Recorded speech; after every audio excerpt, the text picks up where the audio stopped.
A la luz de la palabra. Bienvenidos a un nuevo programa. Muchas gracias por estar ahí del otro lado. Gracias por acompañarnos en este proceso de la predicación de algo que es importante, un mensaje de esperanza. Dar a conocer que Cristo pronto viene. Dar a conocer al mundo que hay una nueva oportunidad en Cristo. Vivimos en un mundo donde todo a nuestro alrededor declara de que no queda mucho tiempo. Grandes estudiosos, grandes, podríamos decir, doctores, grandes personajes de la historia siempre hablan de que va a haber un final. Algunos describen un final que tiene que ver con una catástrofe nuclear, otros hablan de finales del mundo que tienen que ver con, por la pérdida de agua, por el sol, por el calentamiento global, viajar a otros planetas. Pero hay un lugar donde podemos recurrir, donde tenemos la realidad, y es la palabra de Dios. Es a través del estudio de su palabra que vamos a poder tener esperanza, y de eso te quiero hablar. De un mensaje que tiene esperanza, de un mensaje que te dice, no importa la situación en la que vos estés viviendo en este momento, no importa lo difícil que parezca seguir adelante. Hay un Dios en los cielos que te mira, hay un Dios que ya trazó un plan y lo está cumpliendo para que vos puedas ser salvo. Pero ¿y nosotros? Muchas veces creemos que ser cristianos es decir, creo en Dios, confío en que Él me ama y ya está. No importa lo que haga, Dios me va a amar igual y la salvación es para todos, es universal, así que todos nos vamos a salvar sin importar lo que hagamos. ¿Es así o no? Pablo le escribe una carta a los Gálatas y él es muy, podríamos decir, claro en lo que respecta al mensaje. Para eso tenemos que ir al libro de Gálatas, el capítulo 6, el versículo 3, que mientras lo busco te quiero invitar a que si no tenés una Biblia la puedas adquirir. ¿Y cómo se hace? Envíanos un mensaje, envíanos un WhatsApp, un correo a través de las diferentes plataformas que tenemos y nosotros vamos a ver la manera de hacerte llegar una Biblia impresa. Es lindo tener para poder leer y para poder profundizar. Gálatas 6 del 7 al 9 dice, no os engañéis. Dios no puede ser burlado, pues todo lo que el hombre sembrare, eso también segará. Y el versículo 8 dice, porque el que siembra para su carne, de la carne segará corrupción, mas el que siembra para el Espíritu, del Espíritu segará vida eterna. No nos cansemos pues de hacer el bien, porque a su tiempo segaremos si no desmayamos. Saben, Dios de antemano mostró lo que le esperaba a todos aquellos que iban a ser fieles. Y Dios nunca habló de una vida de color de rosas. Es más, Él siempre nos está instando a avanzar en medio de la dificultad, así como Él lo hizo. Fíjense que dice, ¿no? Primero, no nos tenemos que engañar porque Dios no puede ser burlado. Nosotros no podemos burlar a Dios porque Dios conoce el corazón de las personas. Y conozco a muchas personas que quieren cosechar o cegar sin haber sembrado. Conozco a muchas personas que están diciendo, no, todavía no me voy a arrepentir porque todavía falta para que Cristo vuelva. Cuando Él venga, ahí me voy a arrepentir, como si eso fuera suficiente para la salvación. Muchos piensan, dicen, no, todavía voy a permanecer con este pecado total, hay tiempo para arrepentirse. Y tenemos que entender algo, de la abundancia del corazón habla la boca, o sea, de todos los tesoros que hay que guardar, el mayor es el corazón. Depende de lo que somos, lo que pensamos, depende de lo que sembramos, es lo que vamos a cosechar. Interesante entender que acá en la Biblia, Pablo mismo le estaba hablando, dice, porque el que siembra para su carne, también va a segar para la carne. Quiere decir que si vos sembrás, y todo lo que sembrás tiene como objetivo crecer, y solamente crecer en la tierra, vas a cosechar frutos terrenales. Pero aquel que sabe que esta tierra pronto va a terminar, tiene que ir un pasito más allá. No quiere decir que hay que dejar de preparar objetivos para esta tierra, pero sí cuáles son los objetivos más importantes. ¿Cuáles son esos objetivos que te tienen que llevar a seguir, a ir hacia adelante? Estamos en el medio de un mensaje conflictivo donde hay que adorar al verdadero Creador, donde hay que adorar en un día específico, que eso ya lo estudiamos. Y muchas veces creemos que podemos adaptar el mensaje a nuestra vida, en vez de adaptar nuestra vida al mensaje. Y no es así. Dice, no te equivoques, Pablo. No te equivoques, vos no podés burlar a Dios. Él conoce las intenciones de tu corazón. Él te conoce en lo más íntimo. Y depende lo que coseches, lo que siembres, eso vas a cosechar. Entonces es momento de que empecemos a cosechar para vida eterna. Saben, Jesús trajo luz a este mundo.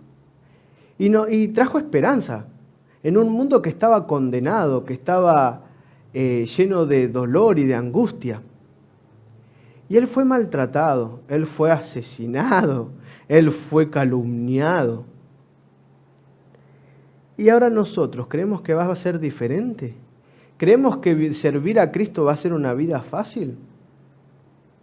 Y Jesús sufrió y dijo, bueno, yo la pasé mal, ustedes también la van a pasar, pero confíen porque yo ya vencí, yo ya gané. Y para estudiar un poquito más acerca de esto, vamos a tener que ir a ver un ejemplo. ¿Qué mejor que ver un ejemplo de lo que pasó con Jesús cuando estuvo en la tierra? Para poder entender qué es lo que tenemos que hacer, cómo tenemos que decidir y cuál es nuestro futuro. Para eso quiero que me acompañen al libro de Juan, el capítulo 10. ¿Sí?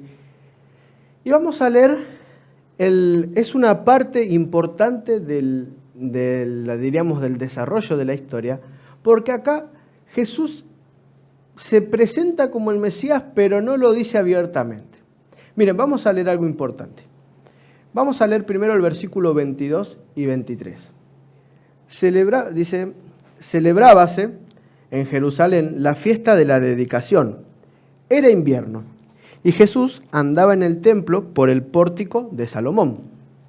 Una breve introducción que hace Juan para nosotros poder entender el tiempo en el que se estaba viviendo. Y yo les voy a explicar un poquito más de este contexto porque es importante. En primer lugar, se celebraba una fiesta, que acá la llama la fiesta de la dedicación. ¿Saben? En Israel había 4 fiestas que eran muy importantes, que hacían alusión a establecidas a Moisés las había establecido, ¿no? Y que todo judío de la parte del mundo en la que esté tenía que ir hacia Jerusalén.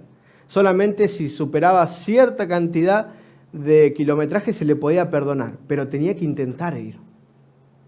Eran 4 fiestas, que son las del Yom Kippur, la de las trompetas, la del tabernáculo, las Pascuas, que hacen alusión a recordar cómo Jesús los había dirigido en el desierto, cuando el tema de la purificación del santuario, que era un día de solemnidad, era el tema del Año Nuevo, era un tema de cómo Jesús los había protegido en el desierto. Pero estas fiestas recordaban a lo pasado. Así que cada vez que se celebraban estas fiestas era conmemoración de algún hecho que había pasado hace mucho tiempo. Pero esta fiesta, la fiesta de la dedicación, tiene otro nombre. También es la fiesta de Sukkot. También es la fiesta de las luces, se la conoce. Y algo interesante y algo importante, no por nada Juan da este detalle. Esta fiesta se celebraba y fue instituida por Judas Macabeo. ¿Qué tiene que ver Judas Macabeo? Bueno, en el año 164, un tiempo antes de estos años, alrededor del año 200, Antíoco Epífanes IV, él invade Jerusalén. ¿Sí? El imperio seleucida invade y absorbe y quiere hacer algo. Antíoco tenía como principal objetivo helenizar a Israel. ¿Qué quiere decir eso? Quitar todos sus conocimientos y todo lo que ellos tenían, su religión, y volverlos como los griegos. Ahora fíjense algo interesante. En un periodo lo logra. Es más, En el templo de Jerusalén, en el segundo templo, hasta coloca una estatua del dios Zeus. Y hace algo que es una aberración total para un judío. En el altar del sacrificio, sacrifica cerdos, animales inmundos, decretados por la Biblia y considerados por los judíos. No había mayor oprobio para la religión judía que lo que estaba haciendo Antíoco Epífanes. Entonces, ocurre lo que se conoce como la revuelta de los macabeos, a cargo y a la cabeza de Judas Macabeo en el año 164 a.C. Y yo dije que esta fiesta se llamaba Sukkot, pero me equivoqué, esa es la Pascua. El nombre correcto de esta es el Hanukkah. Hanukkah significa dedicación. Entonces, ¿qué es esta fiesta? ¿Qué recordaba? Recordaba la restauración de los servicios en el templo luego de la profanación realizada por Antíoco. Quiere decir que si Jesús estaba en el templo, todos los judíos estaban celebrando esta fiesta lo único que los hacía pensar es que se acercaba el Mesías. No recordaba un pasado, no recordaba lo que Dios había hecho, sino que les daba la esperanza de un Mesías futuro. Esta fiesta se realizaba aproximadamente en diciembre, 2 años después de la fiesta de los tabernáculos. La fiesta de los tabernáculos recordaba al proceso y cómo Dios los cuidó a través del desierto. Ahora ellos ya no pensaban en el pasado. Estaban todos los judíos que estaban en ese lugar, tenían en mente la venida del Mesías libertador. Y ahora tenemos que entender, Jesús estaba ahí y Jesús estaba en el templo. Él todavía no se había declarado abiertamente como el Mesías. Se había declarado a algunos pocos, a una mujer en el pozo. Él había dicho ya y lo habían querido apedrear una vez. Y ahora se entabla un diálogo con los judíos. Acuérdense, judíos que tenían en mente la presencia del Mesías. Entonces el versículo 24 dice, y le rodearon los judíos y le dijeron, ¿hasta cuándo nos turbarás el alma? Si tú eres el Cristo, dínoslo abiertamente. En otras palabras, los judíos diciendo, ¿hasta cuándo nos vas a tener en vilo, podríamos decir? ¿O cuánto tiempo vas a mantener esta expectativa? ¿Sos o no sos? Pero la forma, cuando uno estudia las palabras, la forma en la que está redactada la pregunta, no expresa una pregunta de sinceridad. En otras palabras, los judíos no estaban listos para escuchar la respuesta que Jesús tenía para darles. Decirle, el Cristo, ¿eres tú el Cristo? Nosotros hoy lo reconocemos que Jesús Cristo como un nombre. Pero aquel entonces, Cristo era el sinónimo del ungido. En otras palabras, como no le dijeron Jesús y le preguntaban, ¿eres tú el Cristo? Está diciendo, ¿eres tú el Mesías? Y para un judío decir que alguien era el Mesías era una figura de liberación.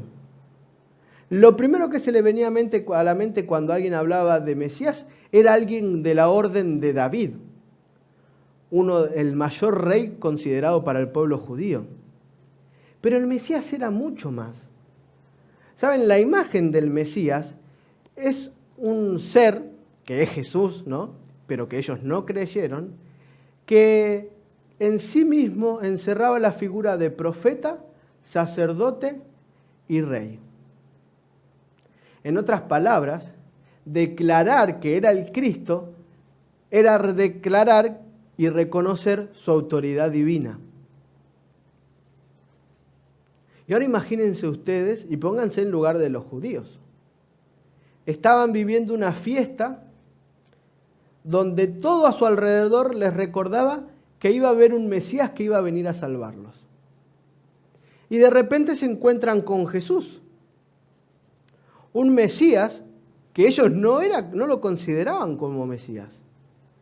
Jesús había realizado ya curaciones, milagros, había estado con ellos un tiempo. Entonces fíjense lo que les dice en el versículo 25.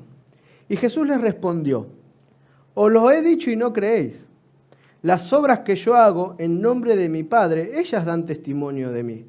Y el 26 dice: pero vosotros no creéis, porque no sois de mis ovejas, como os he dicho.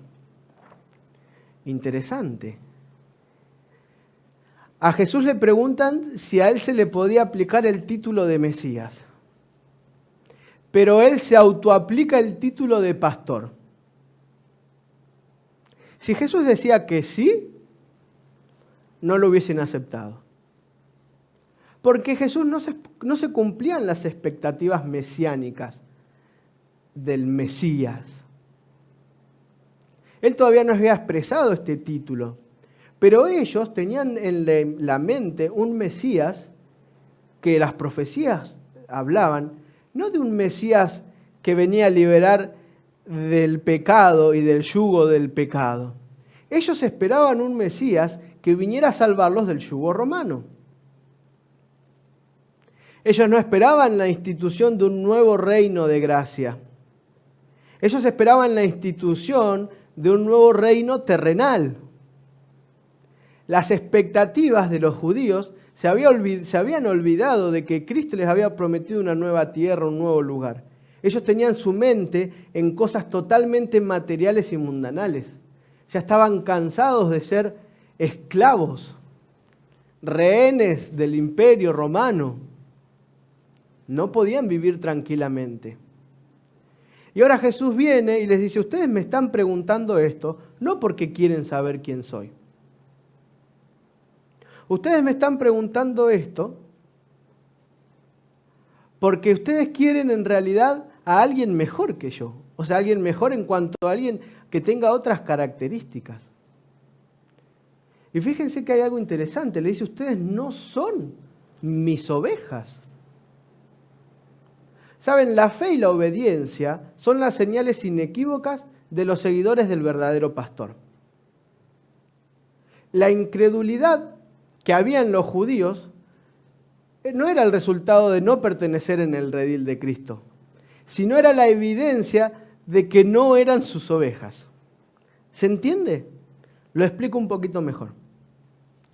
Cuando Jesús le dice a los judíos: ustedes no son mis ovejas, está diciendo: ustedes no me conocen.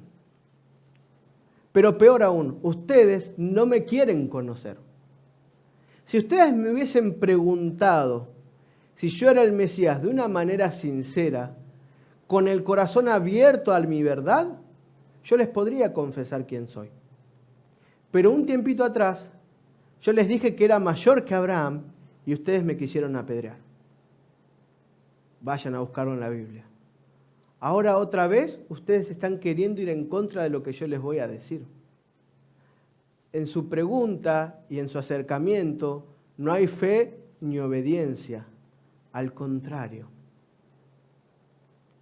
Y esto me lleva a pensar: ¿yo pertenezco al redil de Cristo? ¿Yo vivo una vida conforme a su palabra?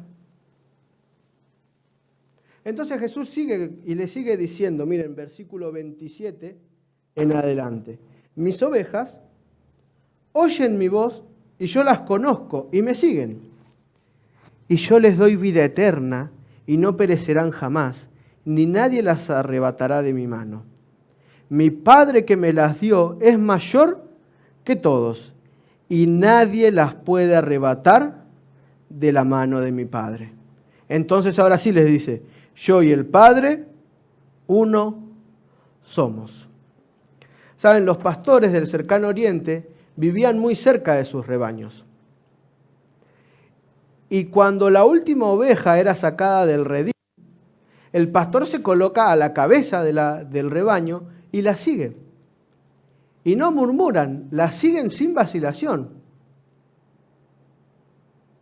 Entonces fíjense que habla de dos realidades importantes. Yo soy el pastor.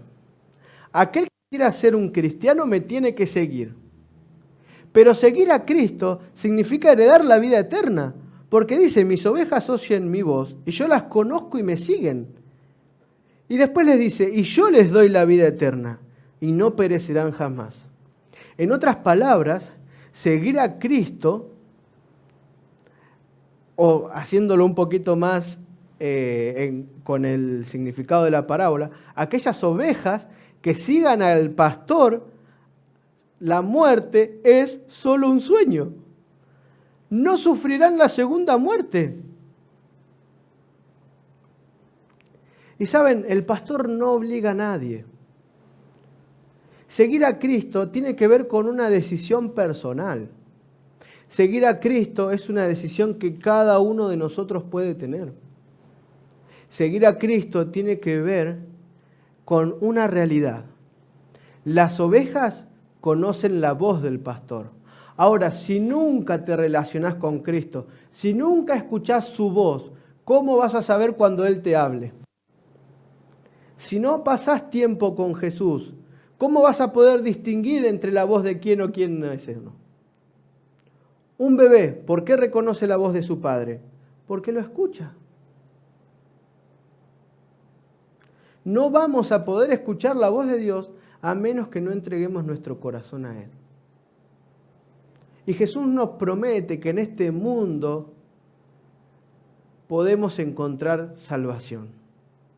Y Dios nos promete de que si lo seguimos, Él nos puede dar la vida eterna. ¿Estás dispuesto a seguirlo a Cristo? ¿Estás dispuesto en el momento de ahora en el que estás viendo este programa? ¿Estás dispuesto a seguir a Cristo? Y fíjense lo que dice Apocalipsis 14:4. En este capítulo de Apocalipsis encontramos ya a aquellos que son salvos, aquellos que deciden seguir a Cristo, aquellos que tomaron la decisión de que aunque no era fácil la vida en la tierra, pusieron a Jesús en primer lugar. Y dice acerca de el mensaje del cántico de los 144.000. Estos son los que no se contaminaron con mujeres, pues son vírgenes. Estos son los que siguen al Cordero por donde quiera que va. Estos fueron redimidos de entre los hombres como primicias para Dios y para el Cordero. Ahora Cristo no solo es el pastor, es también el Cordero. Cristo te ama tanto que está haciendo hasta lo imposible para que vos puedas alcanzar la salvación. ¿Querés que en esta vida difícil, en esta vida que vivimos en medio de un conflicto donde las fuerzas del mal pugnan con las fuerzas del bien, cuando detrás de esa enfermedad que hoy estás sufriendo, cuando detrás de esos problemas económicos que hoy estás sufriendo, cuando detrás de esos problemas quizás de estado emocional que estás sufriendo, ves que no hay salida, ves que no podés avanzar, hay un conflicto que se está luchando. Dios te ofrece la salida. Dios está dispuesto a darte una nueva oportunidad. Pero hay una sola condición: seguir al Cordero por donde quiera que va. Él es nuestro buen pastor. Y yo te puedo asegurar que cuando Jesús le habla y se presenta como el pastor, estos judíos tenían bien en mente el Salmo 23, Jehová mi pastor, nada me faltará. Después léelo, no lo puedo leer ahora para que no se haga más largo. Pero Jesús nos está invitando y te está invitando a que empieces a escuchar su voz. A que en medio de todo este mundo conflictuado, donde importa más un billete que la vida de las personas, donde las personas le dan más importancia a los bienes materiales que una relación personal, donde lo que importa es lo que a mí me hace bien y no me importa si te afecta, cambies la manera de ver. Te la juegues por Cristo. Es momento ahora de permanecer fiel y firme frente a la prueba que nos viene. Es momento ahora de dar a conocer el mensaje de la salvación. No hay que esperar a mañana, porque mañana puede ser tarde. Dios en este momento está diciendo, así como les dijo a los judíos en esta fecha especial, yo soy el pastor y yo quiero tener una relación con mis ovejas. Y tengo algo mejor que lo que cualquier persona en este mundo les puede dar. Y es una nueva vida, una tierra nueva, donde ya no va a haber más llanto, donde ya no va a haber más dolor, donde ya no van a tener que luchar con enfermedades ni con problemas. Una vida que es la vida que quise desde el principio, pero que por la entrada en el pecado se afectó. Cristo te quiere decir, ¿qué estás esperando para tener una relación conmigo? ¿Qué estás esperando para entregarte de corazón a Dios? ¿Qué estás esperando para conocerlo a través de su palabra? ¿Qué estás esperando para seguir al pastor? ¿Qué estás esperando para seguir al Cordero por donde quiera que va? Que nadie te detenga y que nadie te impida seguir al Cordero. Solo así vamos a alcanzar la vida eterna. Muchas gracias por acompañarnos en este programa. Como siempre te digo, ahora hay una segunda parte a cargo del licenciado Rubén Ard y puedes seguir a través del siguiente link.